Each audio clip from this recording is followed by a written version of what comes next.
আবার বেঁচে উঠেছে? হ্যাঁ হ্যাঁ শুনেছি, লক্ষণ আবার বেঁচে উঠেছে। হ্যাঁ, কোন সুসেন না কুসেন তাকে বাঁচিয়ে তুলেছে।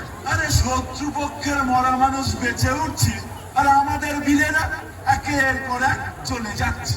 আরে লঙ্কায় বীর বলতে আর কেউ রইল না। নরান্তক, দেবান্তক, ঋষিরা, অতিকায়, মেঘনাথ, রাবণের মহাবীর পাঁচটা পুত্র চোখের সামনে একে একে চলে গেল। শুধু কি তাই, কুম্ভকর্ণের দুই বীর পুত্র কুম্ভ নিকুম্ভ এই যুদ্ধে নিহত। আরে কত বড় বড় সেনাপতিরা ছিল, ধূমাক্ষ, মকরাক্ষ, প্রচন্ড, অকম্পন, সব শেষ। লঙ্কার কি দুর্ভাগ্য! কিসের দুর্ভাগ্য? তখন থেকে খালি দুর্ভাগ্য দুর্ভাগ্য করছে। অস্ত্রশালায় এখনো তোমরা অস্ত্র তৈরি করে যাচ্ছ, কি জন্য? এখনো রাবণ জীবিত, এখনো লঙ্কায় বীর সন্তান আছে।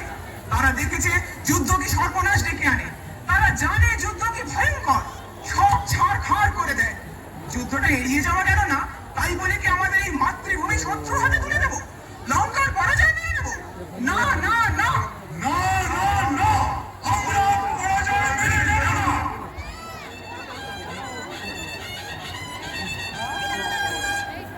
ওই ওই শোনো রণভেরি, চলো চলো আমরা সমস্ত লঙ্কাবাসী রণসাজে রাবণের পাশে গিয়ে যুদ্ধক্ষেত্রে দাঁড়াবো।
রাম রাবণের যুদ্ধ শেষ।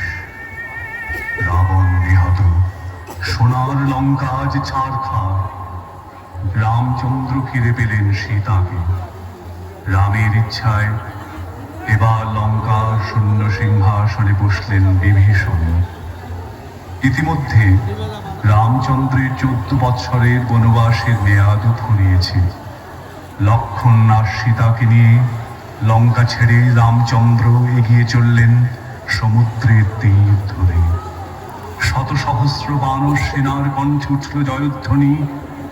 আজ যে তাদের বিজয় উৎসব।